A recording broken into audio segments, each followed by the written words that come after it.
Eh, saya mungkin salah memasukkan ya kemarin itu. Pengennya memasukkan ke kelas filsafat, ternyata masuknya ke kelas SPB yang itu ada menteri kita. Menteri kita yang baju kuning, yang sekolahnya cuma 18 bulan, kemudian lulus. Lulus PhD, lulus doktor gitu loh. Ini kan ampun-ampunan.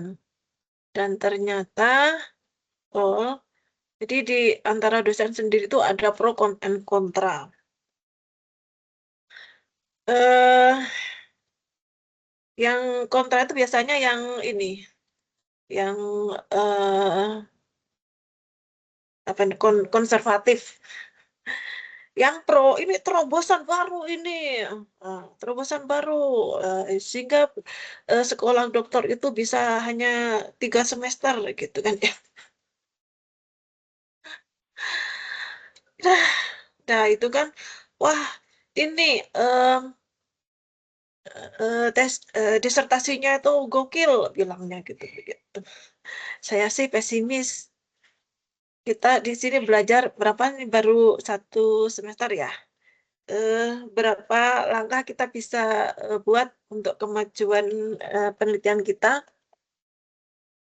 Ya, ini saya share.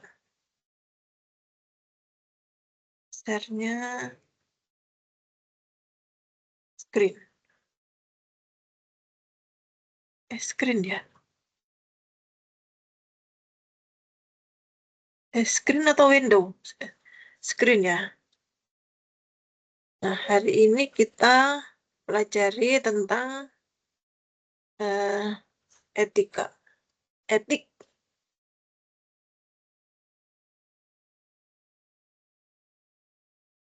Etik is small thing but makes big difference.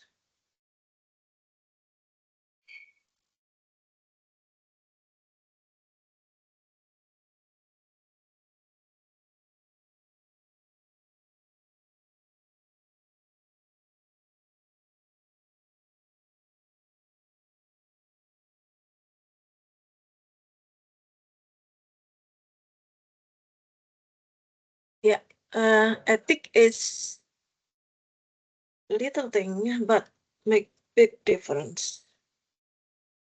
Ya, ini teman-teman, eh, ini sedang hangatnya.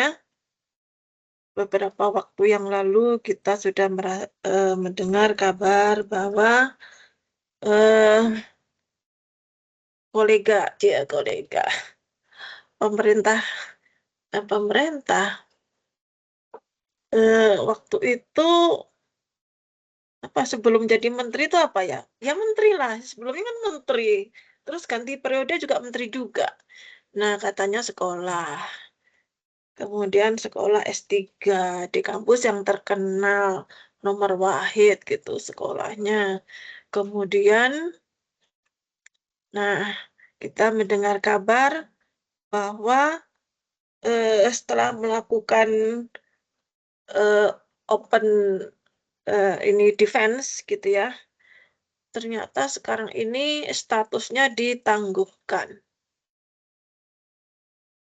Hmm, apa dosa-dosanya? Nah, itu karena ada pelanggaran etika. Nah, marilah kita pelajari apa itu etik atau apa sih sebenarnya bedanya etik sama etika? Tahu nggak? Oh, itu misalkan, oh dia ini begitu, oh dia tidak beretika. Yang satunya lagi, oh dia melakukan pelanggaran etik. Kalau etika, mungkin saya salah definisi nih ya. Etika itu kayaknya sopan santun gitu ya, unggah-ungguh. Begitukah? Yang kalau eh, misalkan ada yang tiba-tiba menelpon, kemudian dia tidak memberitahu, sedangkan jadwal kita itu padat gitu ya. Biasanya kan kalau mau menelpon, Bu, saya boleh telepon gitu kan ya. Eh, Jikalau ada kesempatan ya kita balas, boleh, baru kemudian kita telepon. Kalau enggak ya akan diabaikan, bisa jadi nomornya tidak dikenal karena kita satu dosen itu mahasiswanya itu banyak, jadi tidak semuanya itu di save nomornya. Ketika di save nomornya, kemudian mahasiswanya ganti nomor. Nah, itu namanya apa? Etik atau etika?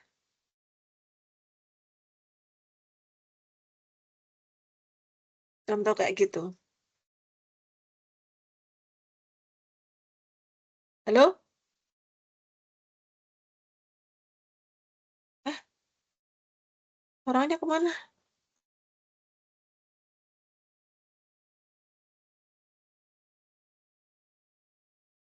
Bingung, Bu, bingung. Bentar. Sambil chat GPT dulu ini, Bu. ChatGPT-nya juga bingung.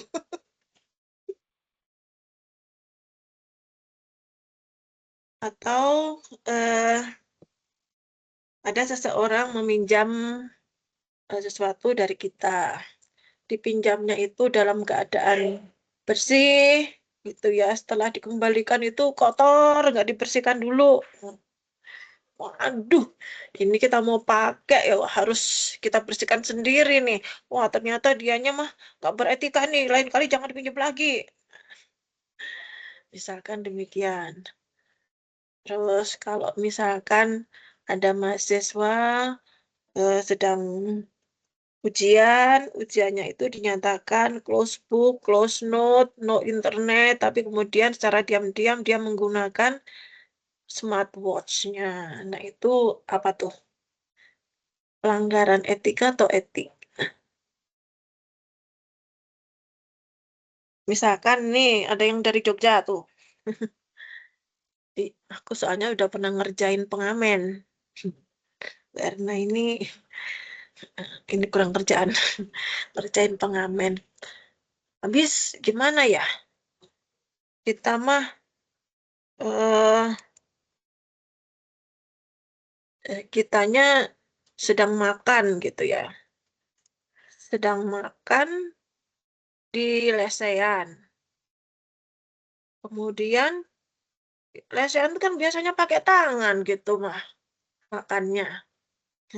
Asli pakai tangan. Nggak pakai sumpit kalau lesehan. Nah, kemudian kita lagi makan itu jreng, jreng, jreng, jreng. Pulang ke kotamu. Masa kita nggak ngasih? Kemudian kita kasih, temennya pada datang gitu, kita nggak makan makan gitu nih. Masa ngasih, kita masih ngasih uang pakai tangan kiri gitu juga nggak mungkin ya. Kalau kayak gitu namanya apa? Kalau misalkan kita makan tangan kanan, tangan kirinya ngasih ini, untunnya apa tuh kayak gitu? Itu etika atau etik? Etika Yang itu, pengamen etika. eh, etika kan, Hmm. gitu kan ya kita kasih pakai tangan kiri. Kita kan budaya kita itu selalu memberi sesuatu itu menggunakan tangan kanan. Kalau kita ada di negeri sebelah sono no, yang nggak punya aturan itu boleh pakai tangan kiri maupun tangan kanan sama. Kalau kita kan punya aturan. Jadi kayak tata krama itu tuh namanya tuh etika. Atau kita salah kostum gitu ya.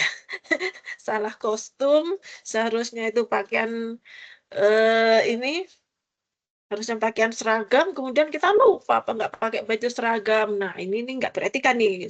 Yang lainnya foto bareng 40 orang gitu kan ya, dianya yang beda sendiri gitu. Tidak beretika. Nah, kalau yang ini misalkan eh apa tadi itu? Nah, nih banyak nih anak-anak sekarang. Hmm, yaitu tadi ketika ujian di ujian itu dilarang me- apa nih dinyatakan close book. Nah, no internet tanpa catatan gitu misalkan. Kemudian karena kelalaian dari penjaganya, dia semua misalkan semua alat komunikasi simpan gitu, dia taruh di depan misalkan. Kemudian dia lupa, si penjaganya itu ternyata ada yang tertinggal yaitu smartwatch. Smartwatch-nya itu yang bisa digunakan untuk komunikasi, bisa internet, bisa macam-macam. Nah, ternyata si mahasiswa itu menggunakan smartwatch-nya itu untuk melakukan ya mencoba menyelesaikan masalahnya itu dengan melakukan komunikasi dengan pihak luar. Nah, itu apa itu namanya? Etika atau etik?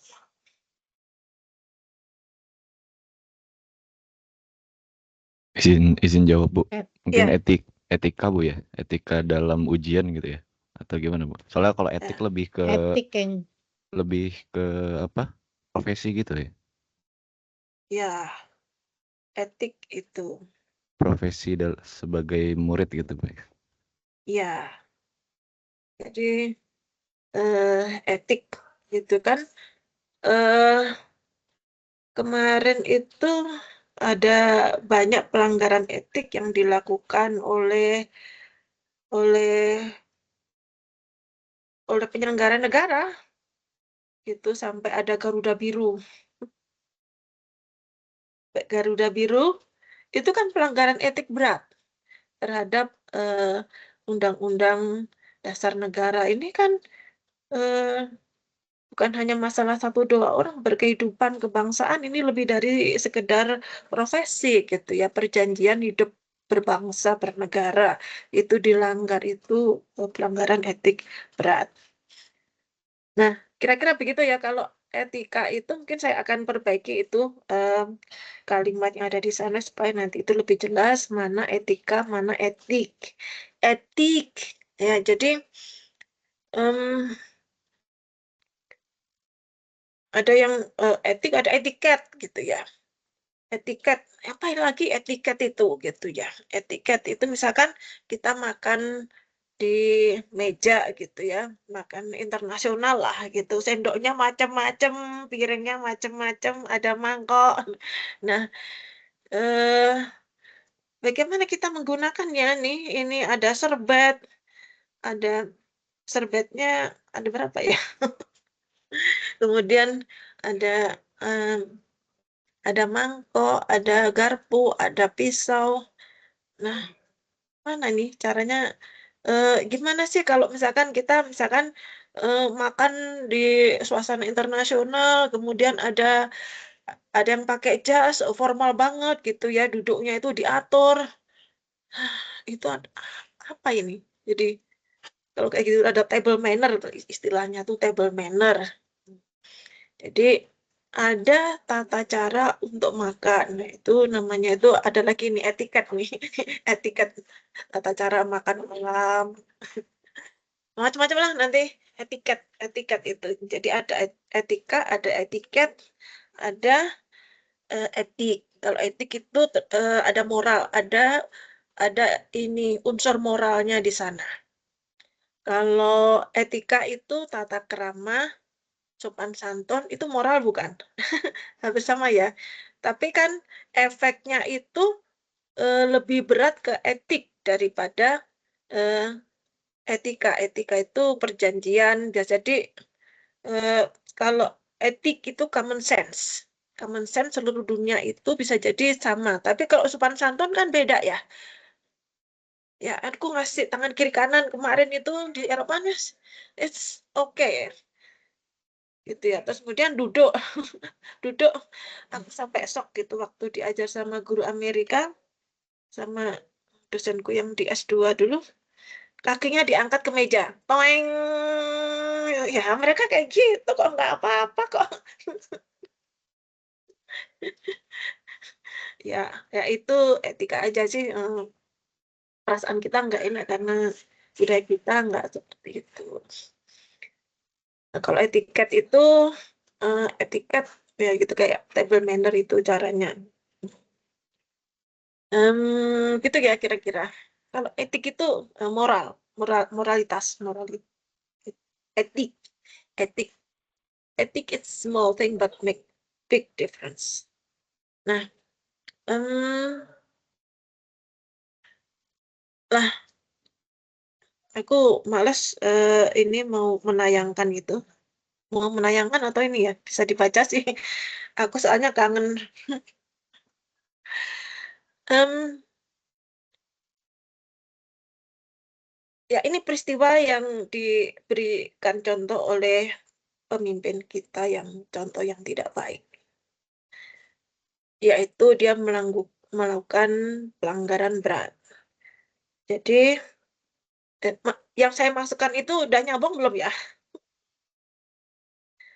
Yang menteri apa ya sekarang ini? SDM ya? Ya, yang ketua Golkar.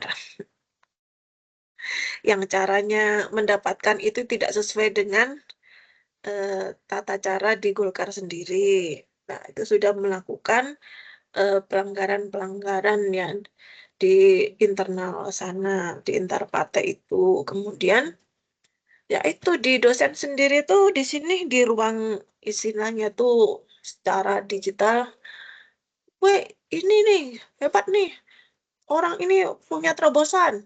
Hah? Orang berpikir punya terobosan. Orang berpikir itu pakai proses, apalagi S3 gitu ya. Nggak mungkin kita itu misalkan eh, sehari itu bisa membuat satu paper jadi gitu ya. Yang nah ini dia kan strategik itu kalau di kampus sebelah itu bisa 2 tahun gitu kan ya. Nah di sana kemungkinan juga 2 tahun. Yang bisa yang sekolah di situ kan biasanya yang manajer-manajer begitu, bos-bos, terus kemudian kita bos atau bis. Kemudian ya politikus kayak gitu yang berkepentingan terhadap urusan strategik. Nah, bagaimanapun ketika kita melakukan survei, yang kemarin saya singgung-singgung itu masalah ini ya, clearance, ethical clearance. Jadi ada clearance yang terkait dengan manusia, itu harus ada unsur ethical clearance-nya. Saya sudah cerita sebenarnya itu di minggu yang lalu. Eh, pada minggu yang lalu itu kan belum diumumkan kan ya perihal pencabutan atau penangguhan kelulusan doktornya. Sehari setelah kita diskusi pada hari Selasanya kan, gitu kan ya. Itu ada pengumuman tentang penangguhan. Tapi itu sebenarnya penangguhan itu pun banci, keputusan yang banci. Sebab sebelumnya itu ada teman saya. Ada teman saya itu yang melakukan pelanggaran, yaitu mengcopy satu paragraf miliknya orang yang diaku sebagai miliknya. Dan kebetulan itu bertemu pada event konferensi yang sama. Nah, yang satu sudah melakukan presentasi. Baru kemudian teman saya lakukan presentasi dan itu mengaku bahwa itu miliknya. Dan itu orang dua itu berantem dan akhirnya yang satu ini diusir. Kira muka kita ditaruh di mana? Gitu.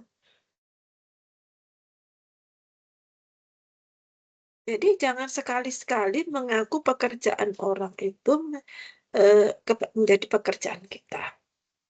Dunia ini sangat sempit. Nah, akibat pengakuan satu paragraf yang diaku menjadi miliknya itu dia ditendang dari tempat saya sekolah. Itu satu paragraf. Itu belum apa-apa, eh, belum juga kualifikasi atau sudah kualifikasi saya lupa. Nah, itu saja akhirnya ditendang, dikeluarkan. Nah, ini katanya 90% similarity-nya. Kemudian objek surveinya itu juga menolak di survei meskipun hasilnya sudah ada, karena yang melakukan survei juga melakukan pelanggaran etik.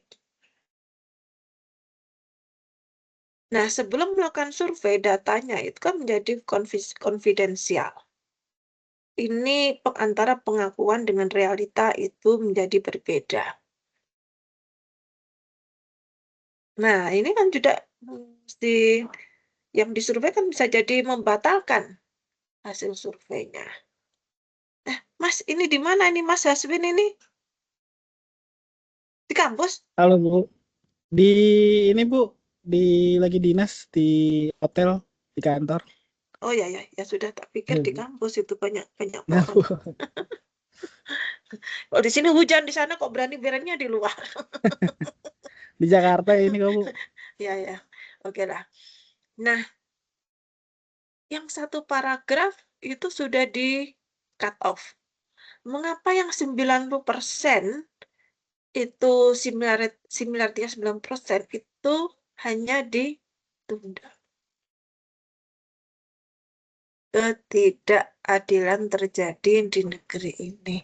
Ketidaktegasan terjadi di negeri ini. Ada perbedaan treatment.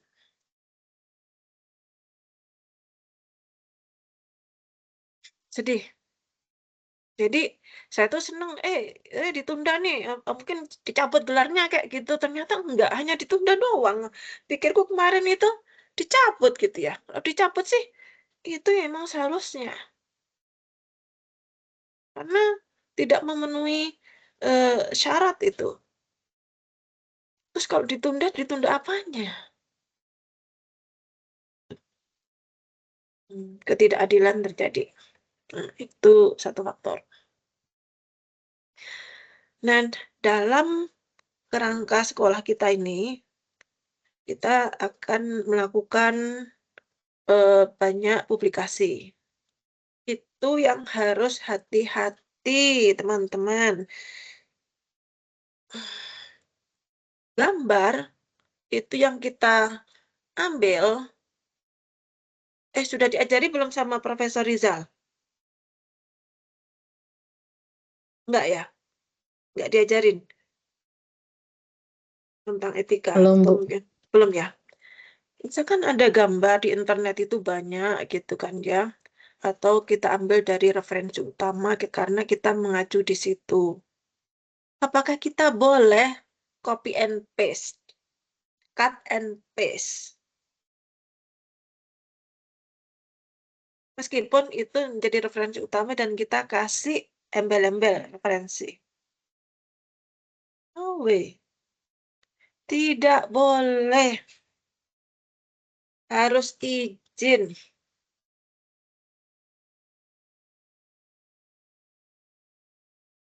Ya. Kalau toh kita ada modifikasi.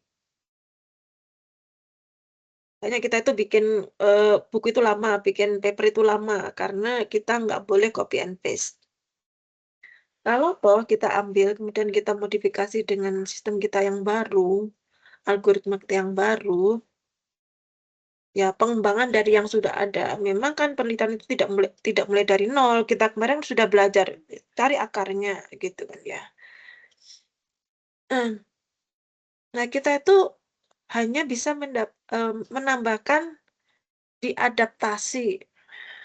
Jadi dari sistemnya dia yang dikembangkan, kemudian ditambah dengan pengembangan di kita. Itu namanya adaptasi, adapted gitu, diadaptasi dari ini gitu. Dan itu harus digambar dari awal. Jangan copy and paste. Dan apa nih? Misalkan di internet. Kalau internet itu banyak itu yang siapa yang memiliki, jangan di sembarangan. Pernah nggak ambil sembarangan gitu? Perlu diajari nggak ya, Pak ini, Pak Rizal? Kalau belum diajari di sana, saya ajari. saya hajar gitu kan gitu. Tapi di sana nanti ya sebelum itulah. Jadi nanti di internet itu ada 2 cara gitu ya mengambilnya. Kita ambil yang common sense. Common sense. Mungkin saya mana ya dari sini. Nah, coba internet.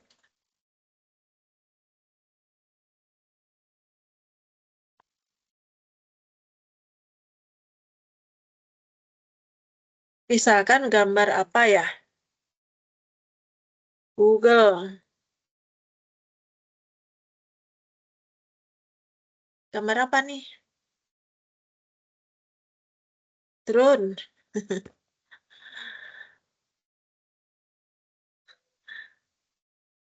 eh internet. Jual kamera. Gambar. Nah, apakah kelihatan em, banyak gambar? Kelihatan, Bu. Ya. Nah, ini kita kan macam-macam nih. Mana ya yang bisa kita gunakan? Nggak mungkin lah kita menggambar sendiri drone kan lama gitu kan.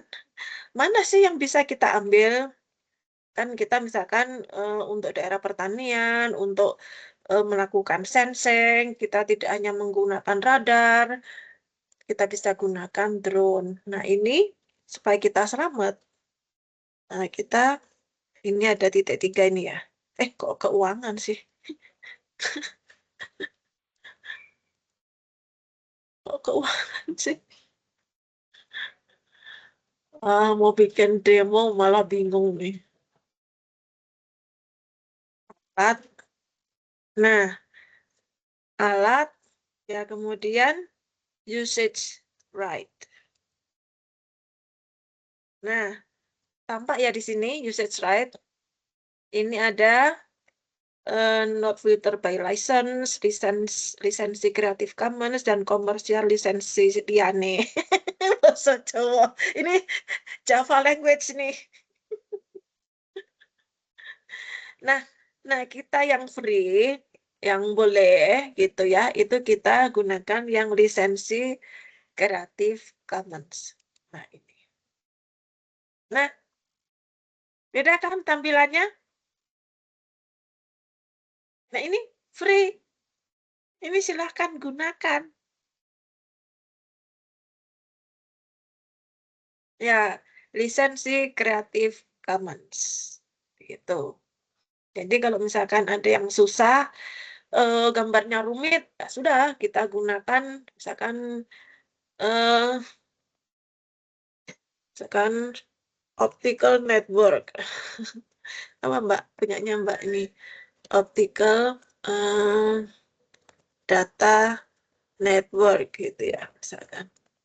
Teng. Nah, mana nih? Ya, kita gunakan ini kayak gini nih. Gambarnya banyak. Terus mana yang kita bisa gunakan? Itu yang lisensi Creative Commons. Nah, kalau enggak nih, misalkan not filter, gambarnya lebih banyak. Ya, tools, kemudian usage right, dan lisensi Creative Commons. Nah, gambar-gambar inilah yang boleh kita gunakan dalam mungkin dalam apa nih? Untuk presentasi kita, untuk buku, untuk ini itu boleh. Begitu ya, teman-teman. Hati-hati.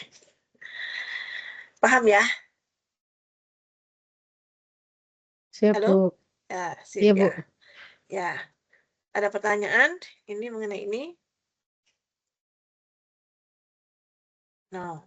Kalau dari ini gimana, Bu? Dari dokumen produk misalnya. Dari Nah, datasheet gitu-gitu. harus izin gitu ya. Harus ada izin. Nah, itulah Ntar kalau kita tayangkan, nanti kita kena ethics clearance, gitu kan ya.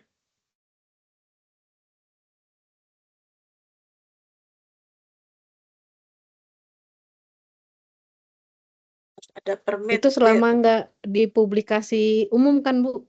Kalau misalnya untuk internal gitu masih nggak apa-apa kan ya Bu ya? Oh, nggak apa-apa kalau internal. Kalau kita sudah kita tayangkan untuk umum, nah itu harus hati-hati. Nanti bisa dicabut, nanti akan ditangguhkan, tidak diakui, bisa dituntut, dan sebagainya.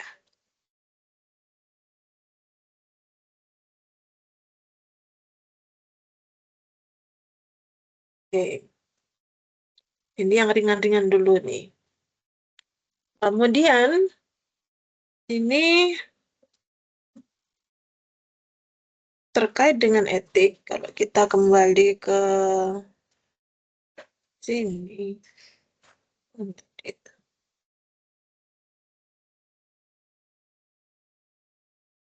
Loh, ada dua.